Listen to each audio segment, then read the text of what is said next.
जब भी इस देश में हिंदू अपने हक की बात करता है तो क्या कहते हैं, हिंदू मुसलमान मत करो।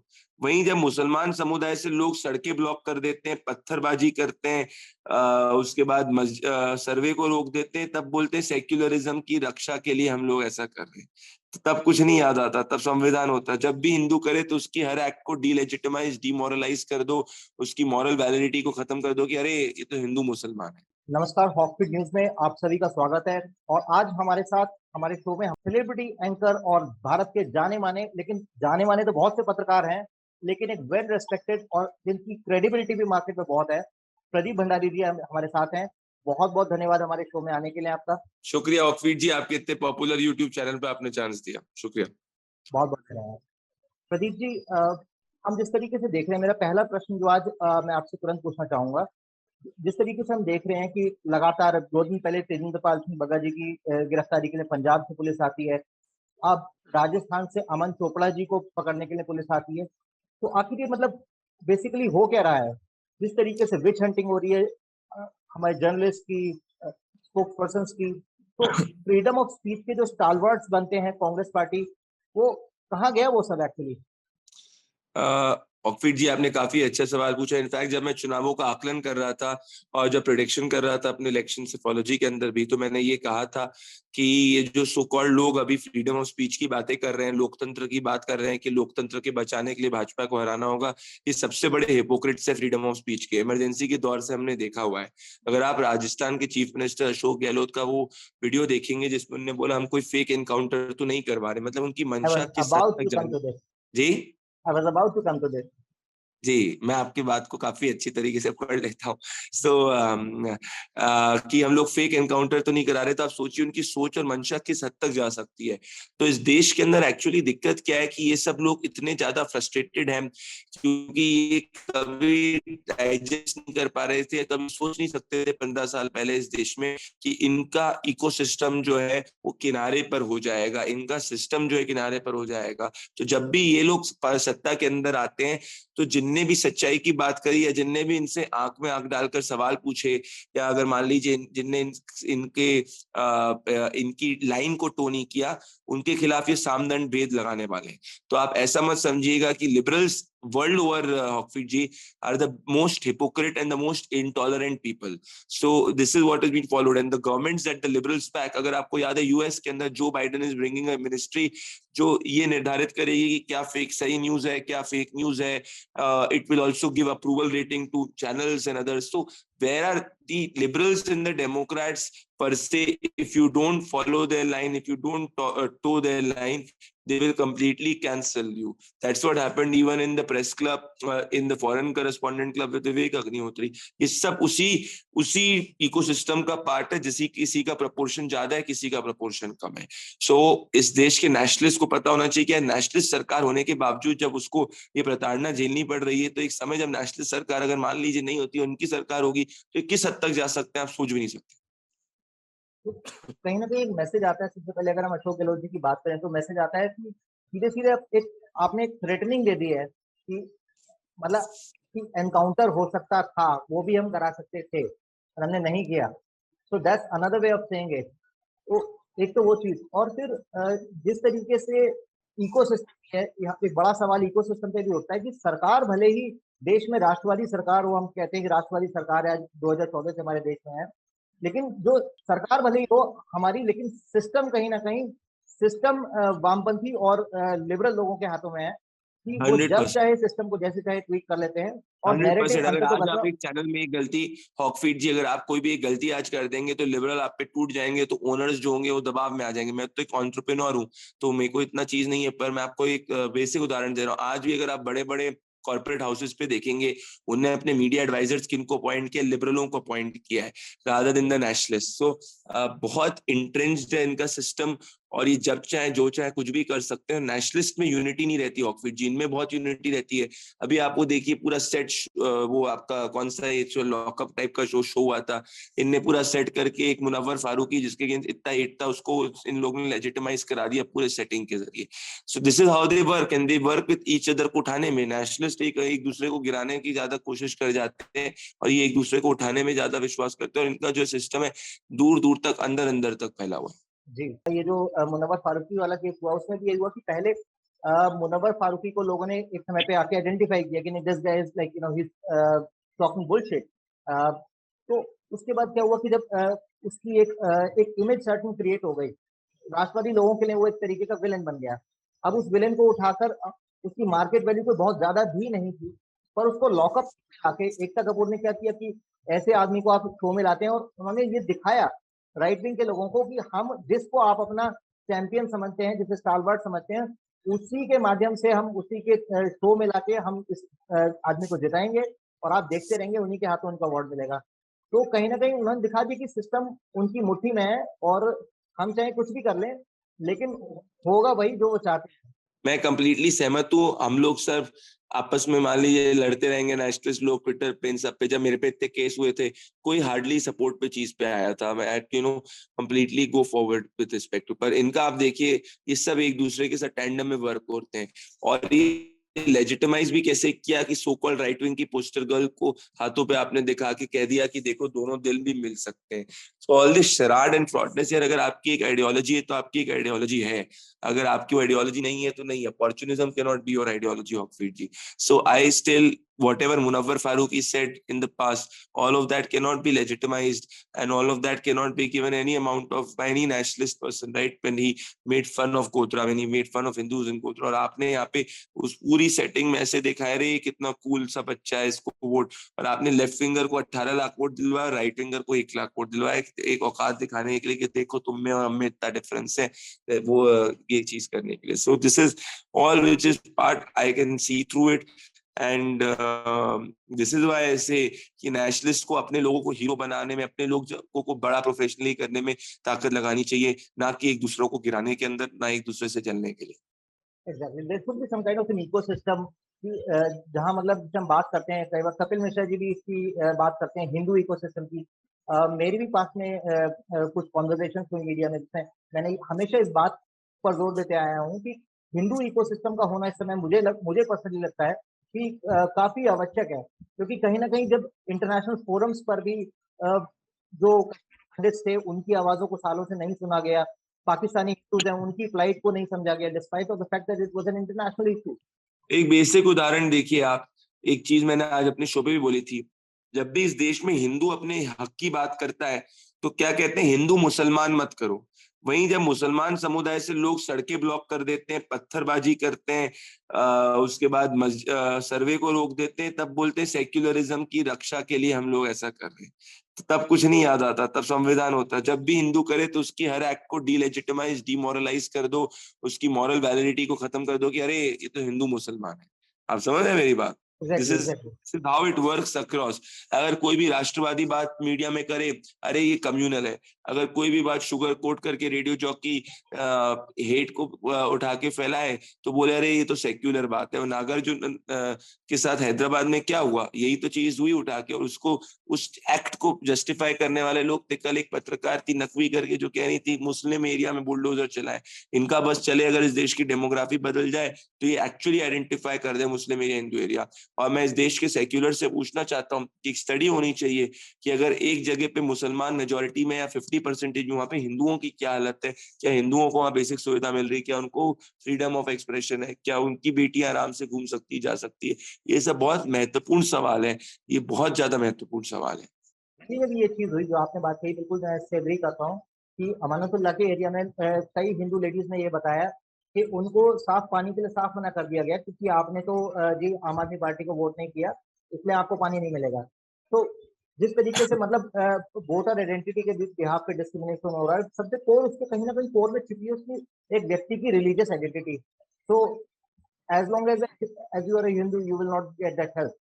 अगर आपके केस की बात करें, जब आप पर अटैक हुआ और जब मुंबई पुलिस ने आपको अरेस्ट किया, उस समय भी मैंने देखा किस तरीके से सेलेक्टिवली एनडीटीवी और जो तमाम जो वामपंथी न्यूज चैनल्स हैं उन्होंने इसको इग्नोर करने की कोशिश करी या कहीं ना कहीं कुछ ना कुछ उन्होंने हॉगवॉश किया। तो और अगर जैसे किसी बात होती है किसी के ऊपर भी, अब जैसे कोई चोर भी कहीं पकड़ा जाता है, चोर की अगर भीड़ उसकी मार पिटाई कर देती है तो उसे इंटरनेशनल लेवल पे लिंचिंग का केस बनाकर उसको पेश किया जाता है। तो फ्रीडम ऑफ स्पीच जब तक लेफ्ट विंग के लोगों के लिए है तब तक ठीक है, और अगर वही बात अगर किसी राइट विंग के व्यक्ति के, मैं कहता हूँ राइट विंग या लेफ्ट विंग की बात नहीं है, कोई भी व्यक्ति जो सच के लिए खड़ा होता है उसकी बात कोई उसके लिए फ्रीडम ऑफ स्पीच नहीं है।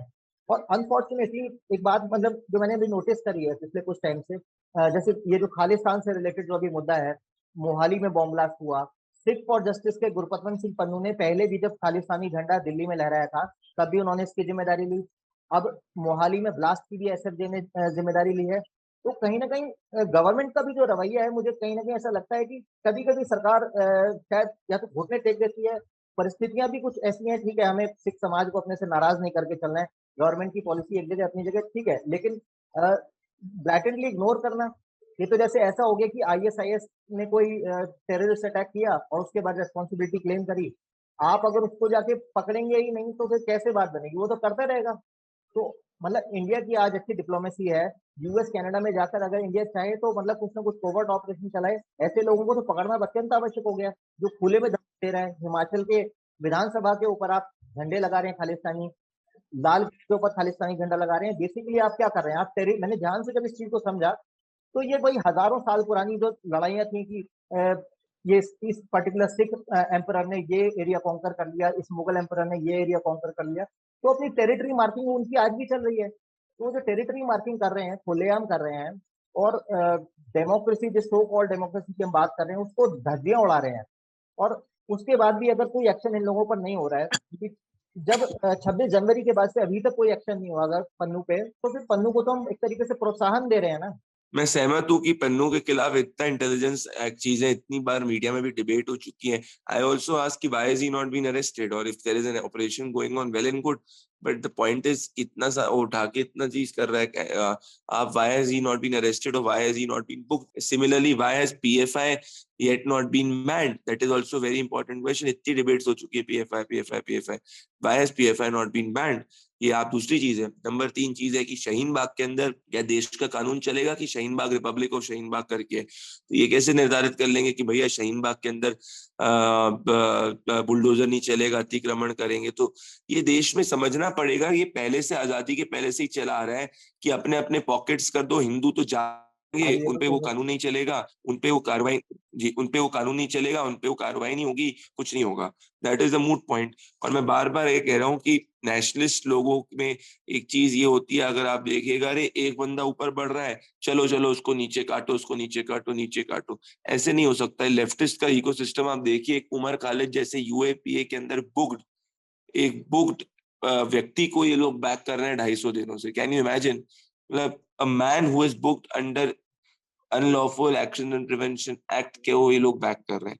हमारे यहाँ तो एक व्यक्ति छोटी सी गलती कर देगा तो उसको डंप कर देते हैं, और हमारे वहाँ एक रैशलिस्ट ही एक नेशनलिस्ट को काटता है rather than the end, you know, leftist. So this is a very tragic part on the part of the government. I do feel that PFI should be banned. I do think there are enough evidences to ban PFI, and I completely agree with you that why has Pannu not been caught yet if he is giving openly sending videos across. So yes, these are 2 points on which मैं आपके साथ completely सहमत हूँ। और मुझे लगता है कि इस देश में एक चीज निर्धारित होनी चाहिए कि अब तो हो गई है पिछले 7 सालों में कि ना लिबरल से एक वोट बढ़ता है ना एक वोट घटता है ना, तो ये कोई अब निर्धारित नहीं है। वो दिन गए कि आप एक अखबार के अंदर 3 आर्टिकल लिख दोगे तो बड़ा आपका फायदा हो जाएगा। और हमारे यहाँ पे भी नेशनलिस्ट लोगों को भले सरकार के अंदर या कहीं पे भी ना एक व्हाइट मैन्स बर्डन को खत्म कर देना चाहिए कि अरे किसी अंग्रेजी बाहर के अखबार में पड़ गया तो बड़ा काम हो गया। यार boss, why do you need to give a care? आप में आज यूएस ने फेसबुक, यूट्यूब ये सब क्रिएट किया, you should have this whole thing कि हम लोग आने वाले 7 साल में हमारी चीजें क्रिएट करेंगे क्योंकि हमको डेटा कॉलोनाइजेशन नहीं होना है। मान लो आपका कू है उसको और प्रमोट करेंगे। सो बहुत सारी चीजें, हम लोग में एक self confidence as a country बहुत बड़ा है, पर we have a long way to go. Literally a long way to go. Here another thing that comes into picture when we're talking about an ecosystem supporting each other. So it comes, you know, it has to come from the corporate lobby as well.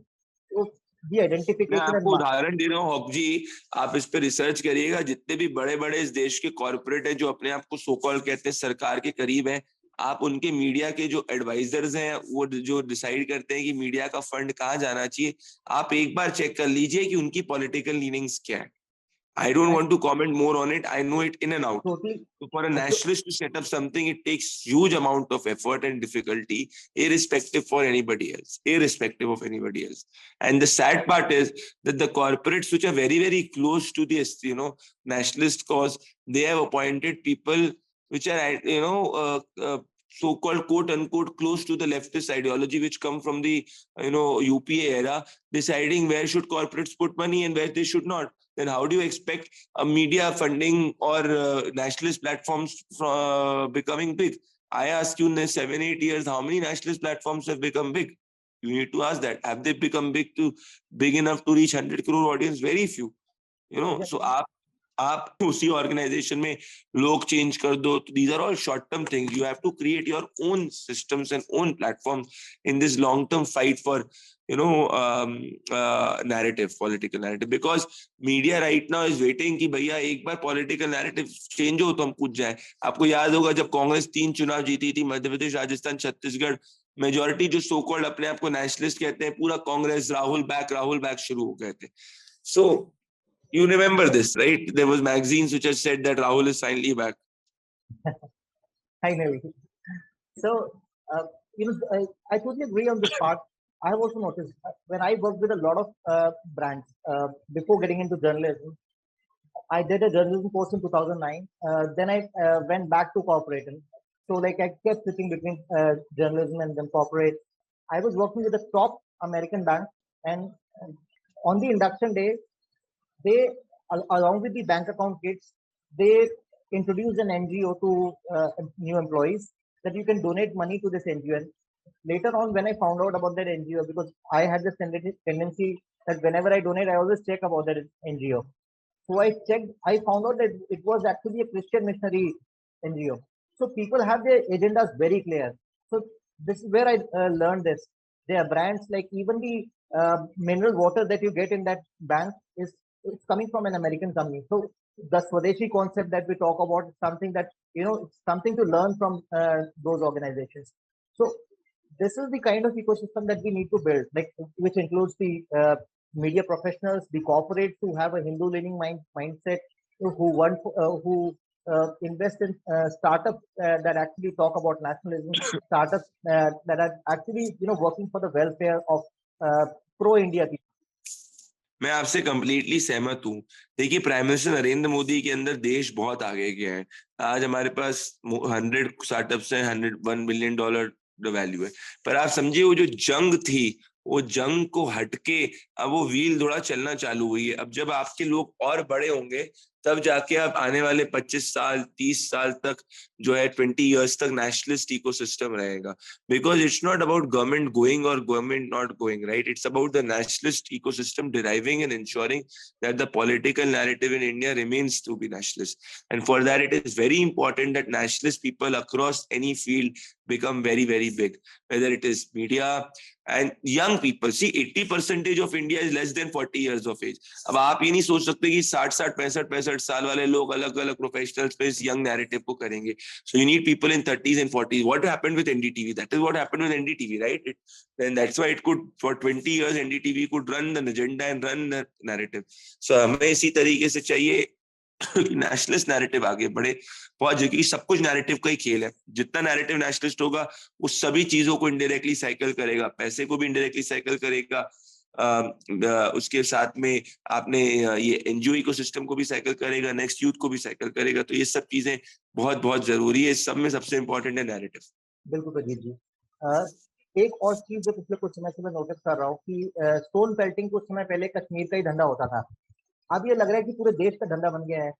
पहले मतलब hits and bits में कहीं ना कहीं छोटा मोटा stone pelting की घटना होती थी कि कानपुर में रामनवमी के जुलूस पे गिरा दिया, लेकिन अब ये बहुत ज्यादा फ्रीक्वेंटली होने लगा है. So is it because of the frustration that they have against the government? मेरा इसका एक कॉन्सेप्ट है. मेरे हिसाब से एक्चुअली क्या है, पहले Muslim vote had a veto, and veto थी इंडियन पॉलिटिक्स पे.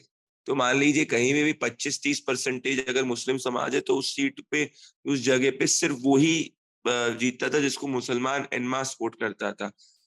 और पहले पॉलिटिकल वीटो था इस कोट अनकोट सेक्युलरिस्ट को, जो मैं इस्लामिस्ट की गाब में सेक्युलरिज्म फैलाते थे. 14 के बाद से क्या ये वीटो कम हो चुका है और बहुत हद तक कहीं खत्म हो गया। तो अगर 30% मुसलमान भी है तो 60-70% हिंदू निर्धारित करेंगे। तभी देखिए हर दूसरा नेता जो कल तक टोपी पहनता था इफ्तार पे और मंदिर नहीं जाता था रामनवमी पे, वो अब वापस से मंदिर जाना चालू है। उसको पता है हिंदू कंसोलिडेट हो चुका है। It's a very positive side. तो जो नेता जिनकी पूरी पॉलिटिक्स चली थी कि मुसलमानों को सोशली और इकोनॉमिकली अपलिफ्ट मत करो, उनको नीचे दबा के रखो और उनको जो है इक्वल ट्रीटमेंट मत दो, उनको स्पेशल ट्रीटमेंट दो और उसकी आदत उनको बना दो अपीसमेंट की, उनका धंधा कम हो गया है। तो वो एक हमेशा ये भय पैदा करते हैं मुसलमान डरा हुआ है, डरा हुआ मुसलमान, डरा हुआ मुसलमान। अब वो डरा हुआ मुसलमान अब नो लॉन्गर सोचता है यार पहले तो मैं चुनाव हराता जिताता मैं था, अब तो मेरे वोट के बावजूद दूसरी व्यक्ति जीतती और हारती है, तो अब करें क्या? तो इनको भड़का के सड़कों पे लाया जाता है कि अब चलो तुम स्ट्रीट वाली करो। What did Jinnah do?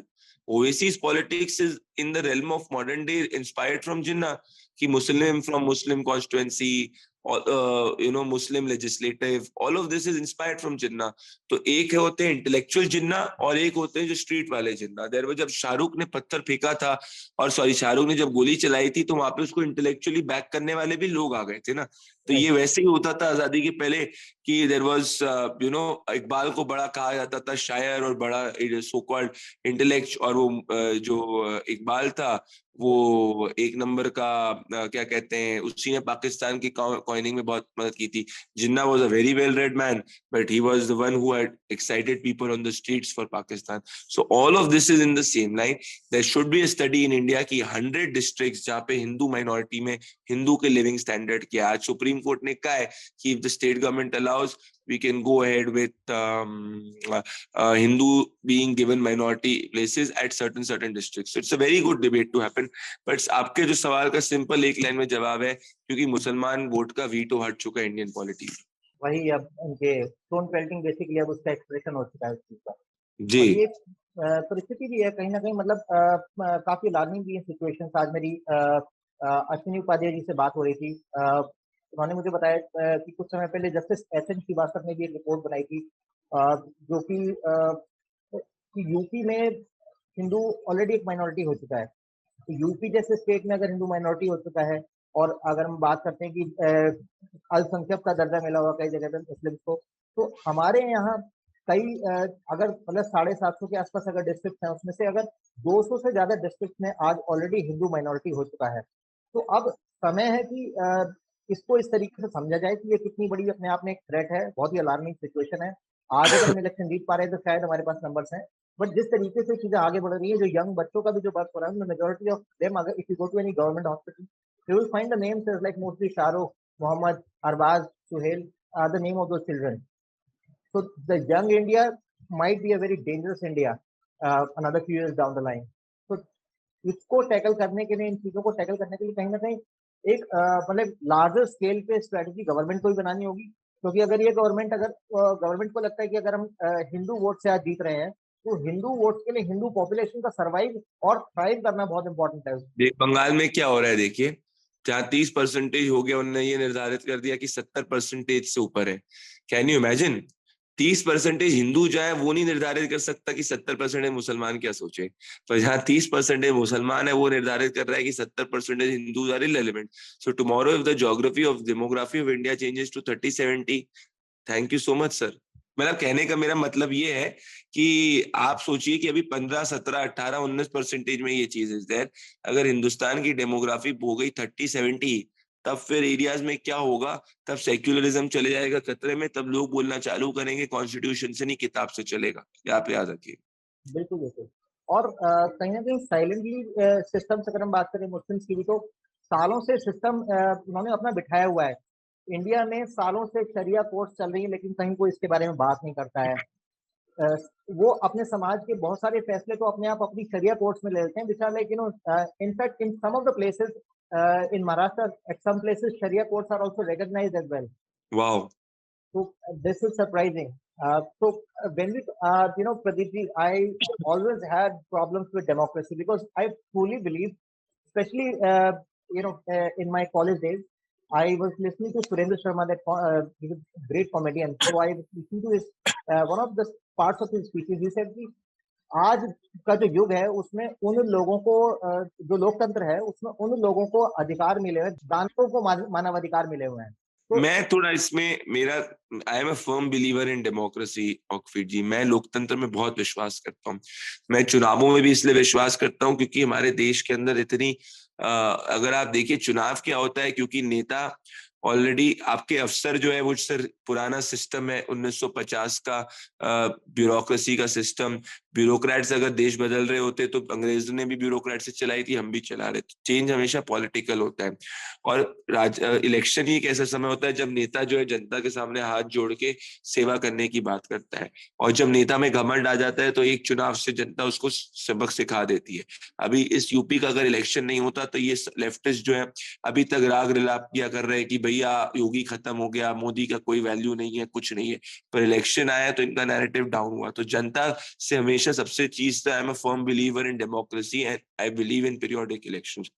Number 2 चीज, अगर आपने का लोकतंत्र, हमें जो चीज पे वर्क करने की जरूरत है अभी इंडिया में, रूल ऑफ लॉ के बजाय मेरे हिसाब से प्रोसेस ऑफ लॉ चल रहा है, विच मीन्स कि अदालतों पे या तो बड़े लोग जाते हैं या बहुत कॉन्स्टिट्यूशनल मैटर्स होते हैं। जब नीचे सबसे जो सेशंस कोर्ट पे अगर आप जाएंगे, आपको भी पता है कि कैसे जजमेंट्स पास होते हैं, वहां भी कितने जजेस की कमी है और कितने सारे लंबित मामले हैं। अगर जिस दिन इस देश के अंदर 6 महीने के अंदर किसी भी मामले की सुनवाई खत्म हो जाएगी तो आप समझ जाइएगा कि हिंदुस्तान के अंदर बहुत सारी चीजें लाइन में आ जाएंगी। आज आदमी को क्या लगता है, बड़े लोग को क्या करते हैं, अदालत की फाइट पे करते हैं, एक दूसरे को सबक सिखाने के लिए बड़े बड़े वकील का पैसा रख सकते हैं। पर एक कॉमन मैन क्या सोचता है, अरे यार कुछ हुआ है, झंझट मत पाल, अदालत मत जा। आप समझ रहे मेरी बात?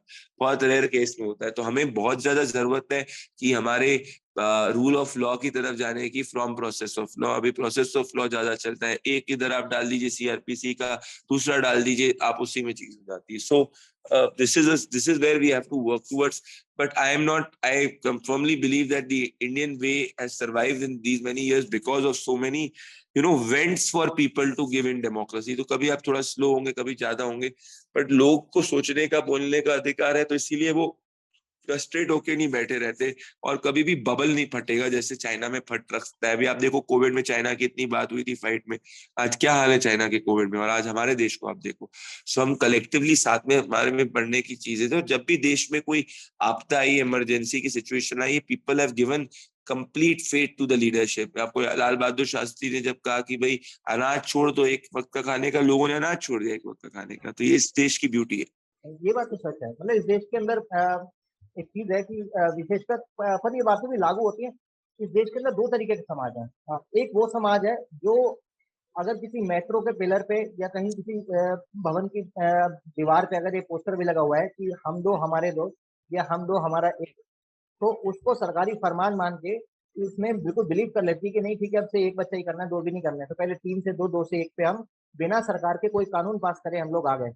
परंतु इस देश में एक और समाज ऐसा है जो इसी डेमोक्रेसी को पूरा एक्सप्लॉइट करता है। मतलब सारी फैसिलिटीज जो आपको ये लोकतंत्र प्रोवाइड करा रहा है, इस लोकतंत्र के द्वारा बनी हुई जो सरकार है उसके द्वारा दी गई सुविधाओं को पूरी तरह से यूज करना है। आप दिल्ली से लेके चेन्नई तक के किसी भी गवर्नमेंट हॉस्पिटल में जाइए और वहां पर उन गवर्नमेंट की दी गई सर्विसेज को यूज करने वालों को देखिए। The story becomes really clear. However, बस बात वही आती है कि डेमोक्रेसी में बिलीव जो कर रहा है वो larger section of them are like Hindus, Jains and the Parsis and Sikhs. But then there's a huge section in the society which is now growing exponentially, which has like no concerns or no regard to democracy, but they only use democracy as a tool when like it's like they say it war. It's like a war tactic. They defend and then attack, defend and then attack. So when they want to attack, they attack, and after the attacking, they come into this defensive mode using the democracy as their dhal. So which is what concerns me a little bit. So democracy in its true sense, as you said that, yes, of course, because of the democracy, we have now been able to to have a government in the country which is at least now taking care of the Hindu interest. So that is all thanks to democracy only. But कहीं ना Absolutely. Pradeep ji, क्या मतलब ये मेरी शायद personal observation हो सकती है, पर पिछले कुछ टाइम से मैं ये चीज नोटिस कर रहा हूँ कि अभी जो हमारा राष्ट्रवादी हिंदूवादी जो वोटर है उसके बीच में भी कहीं ना कहीं एक डिस्टेंट जो है अब बढ़ रहा है। मतलब कुछ समय पहले तक मोदी जी की और योगी जी की जो थी फॉलोअरशिप थी वो बिल्कुल आर्डेंट फॉलोअरशिप थी, पर अब कहीं ना कहीं एक there is a section that is growing, who is kind of dissatisfied with the way things are happening. Of course, when you are in the government, obviously सबका साथ सबका विकास, वो चीजें आवश्यक भी है, उसके बिना जी, सरकार नहीं आप चलती एक है। परिवार के अंदर भी माँ भी अपने बेटे या बेटी को हमेशा खुश नहीं रख सकती, पिता भी अपने बेटे या बेटी को खुश हमेशा नहीं रख सकती, हस्बैंड वाइफ एक साथ में नहीं रह सकते, 3 महीने बाद लड़ना शुरू कर जाते हैं छोटी छोटी बातों पे। तो ये तो सरकार चलाने की बात है, तो उसमें आपकी हमेशा स्थिति होगी, कुछ समय पे कुछ आप नहीं खुश रहोगे, कुछ समय पे चीज होगी। प्रोवाइड ये है कि क्या भी एंगर है देश के अंदर मोदी को हराने का, बिल्कुल नहीं है। हाँ, अभी मान लीजिए महंगाई एक मुद्दा है, हाँ चीजें दिक्कत है, so these are things which are there, these are process which have to be solved. आम जनता को सहूलियत चाहिए, पर एक चीज समझिए, nobody can always be satisfied, satisfaction is a journey which happens, and the point is that people trust that Modi can solve them. Yes, people trust that Modi can solve it. That's why Modi is here right now. So that's what I can say on this part. So as far as the democracy is concerned, I believe that like in terms of options, in the left ecosystem, you have parties like you have Congress in certain states, you have regional parties. People have a lot of options in every state. तो बंगाल में लोग चाहे तो कांग्रेस को vote दें, TMC को vote दें, CPI को वोट दें, कुल मिलाकर बात एक ही है, आप जानते हैं कि सभी कहीं ना कहीं एक ही चीज के अलग अलग चेहरे हैं। पर अगर हम बात करें, अगर हिंदुत्ववादी पॉलिटिक्स की बात करें, राष्ट्रवादी विचारधारा की पॉलिटिक्स की बात करें, तो लोगों के पास भारतीय जनता पार्टी के अलावा अन्यत्र कोई ऑप्शन नहीं है वर्तमान में। तो is this a healthy thing for the nationalist narrative, the Hindu narrative? देखिए, नेशनलिस्ट नैरेटिव के लिए ये चीज जरूरी है कि नेशनलिस्ट कॉज आगे जाए, और नेशनलिस्ट कॉज अभी देश में तो मोदी जी जो है वो आगे लेके जा रहे हैं। किसी ने इमेजिन नहीं किया होगा, he is the only leader in past 30 years, मैं तो 25 साल को उससे 30 साल की बात कर सकता हूँ, जिन्होंने अपनी सिविलाइजेशनल प्राइड, अपने सनातन कल्चर को, अपने सनातन धर्म को आगे without any amount of if and but लेके गए। वो जाके बनारस के अंदर भी आरती करते हैं, nobody had the gumption before, so I give him huge credit, but Hindu should also realize कि भाई जब भी कुछ गलत होगा तो बोला भी जाएगा, और वो बोलते ही हैं। जब बंगाल के अंदर पोस्ट पोल वायलेंस हुआ उस वक्त कितना लोग बोले, और फिर सीबीआई प्रोब हुई, कितना बोले। तो हिंदूज जो है वो सेक्युलर्स जैसे नहीं है, वो लेफ्टिस्ट जैसे नहीं है कि भैया एक यूएपी एक्यूज को भी ब्लॉक कर देंगे, कुछ भी कर देंगे। So I think let it flow in during time. Every time cannot be the same. Sometimes it will be high, sometimes it will be low. You should all remember this is what I can say. Right. बस यहीं पे मतलब मेरा मतलब जो question है वो इसी चीज को लेकर है, मतलब कि मैं मुझे लगता है कि कहीं ना कहीं लोकतंत्र के लिए ये हिंदुओं के लिए पर्टिकुलरली हेल्दी नहीं है। ठीक है, मतलब भारतीय जनता पार्टी है, once upon a time we had Shiv Sena in the Maharashtra, which was like, see what happens is like Hindus should ensure that every party takes only Hindu causes. That is the moot point. And the Hindu ecosystem should define which party comes to power and which does not come to power. I completely agree with you. So, like Shiv Hindus should not be taken for granted by anybody. Sorry? Hindus should not be taken for granted by anybody. Exactly.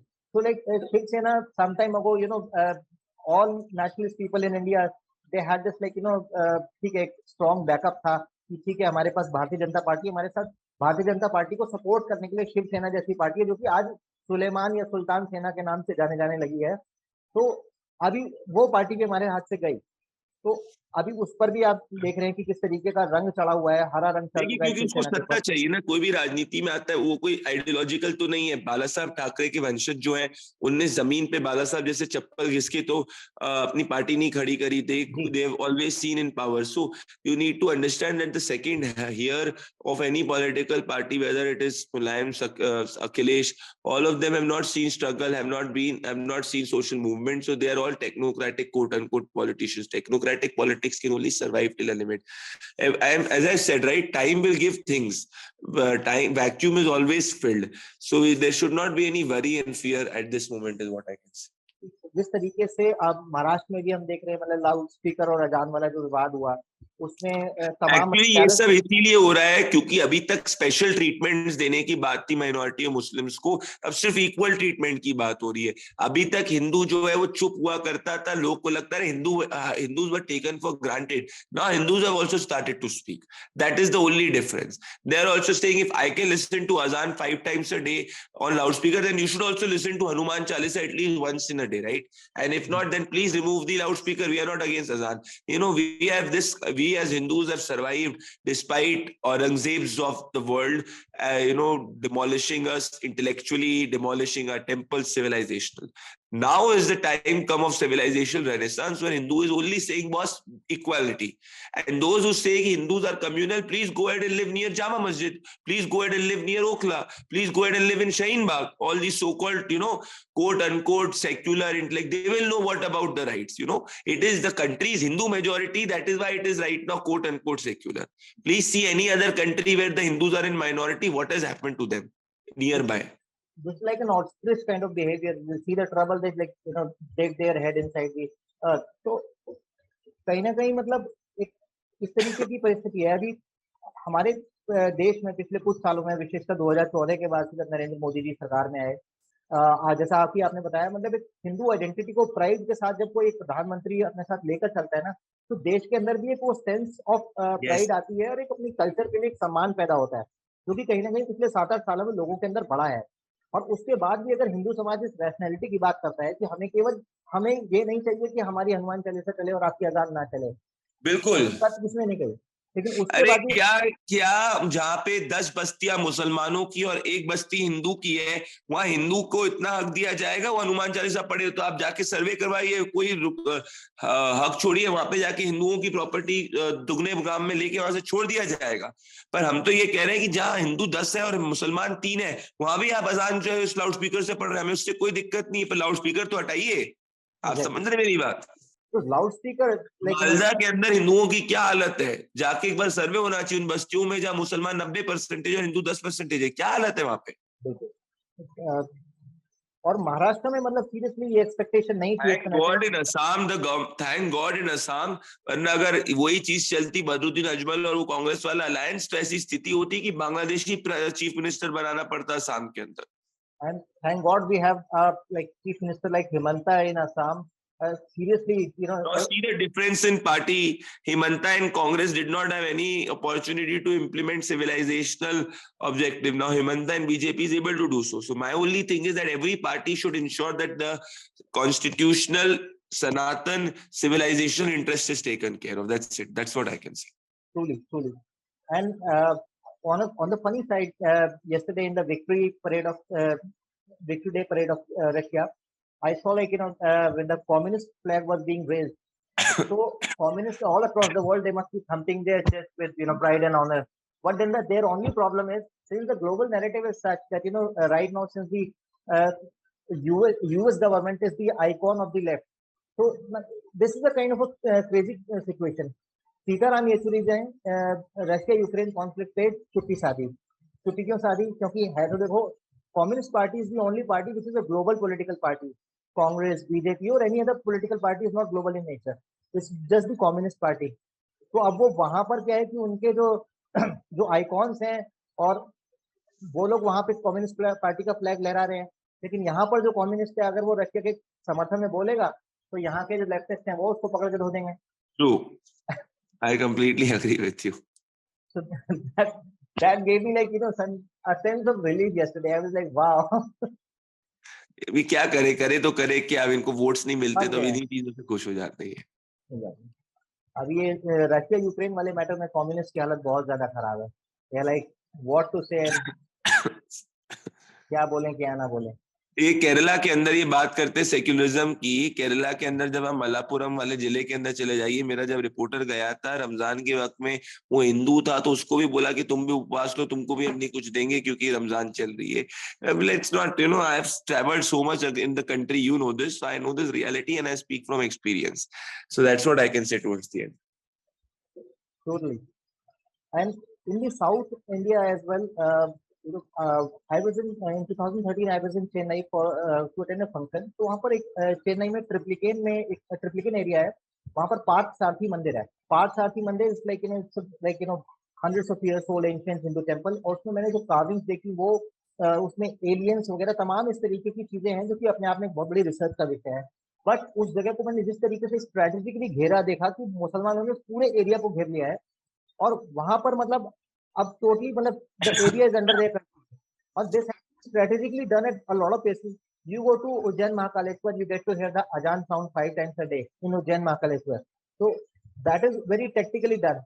And even in the Yes. local areas across country, I've seen that आप किसी भी locality में आप notice कीजिए, आपको अधिकतर में जहां पर मुस्लिम 2% भी अगर नहीं है, तो उस एरिया के एग्जिट और एंट्री पॉइंट पे कॉलोनी के या तो एक मुसलमान की ठेली होगी और दूसरे पॉइंट पे उनकी एक शॉप होगी या कोई घर होगा। तो कुछ ना कुछ करके हर एरिया को आप, यही प्रॉब्लम मुजफ्फरनगर के साथ है, मुरादनगर के साथ है, वेस्ट यूपी में भी यही है, आप साउथ इंडिया से लेके across India wherever you go, you have this. So their strategy is very clear about every little thing, every little move they make. But Hindus are totally clueless and like fighting with each other. So I think Pradeep ji, it The has been situation today is better than what it was yesterday. So let's be hopeful on that. Miles to go, but let's be hopeful for that. Today we can say Jai Shri Ram and we cannot be called as terrorists. And today, even when there is a plot, even the Murtazas are not idolized as freedom fighters like Digvijay Singh at one time had said that 2611 is, RSS or Hinduओं की साजिश. So we have evolved from that time much better. But I agree with you, long time to. तो to sum up I would definitely say कि आपने जो बात कही है बहुत अच्छी बात कही है आज की, हम लोगों को एक तरीके से यूनाइटेड होना पड़ेगा, और पूरा जो इकोसिस्टम है वो तभी चलेगा जब एक कहीं ना कहीं समाज के अंदर, हिंदू समाज के अंदर एक यूनिटी हो और एक अंडरस्टैंडिंग हो कि एक दूसरे के लिए क्या करना है। हम हर चीज की जिम्मेदारी हिंदू हित बचेगा, भारत का हित बचेगा, सनातन हित बचेगा, सेक्युलरिज्म बचेगा, हिंदू हित बचेगा, संवैधानिक हित बचेगा, बस यही bottom line. So ladies and gentlemen, that was Pradeep Bhandari for you, and thank you so much Pradeep ji. It was a wonderful time talking to you. Jai Hind, Jai Bharat. जय भारत, जय Shri Ram. Jai Shri Ram. Thank you.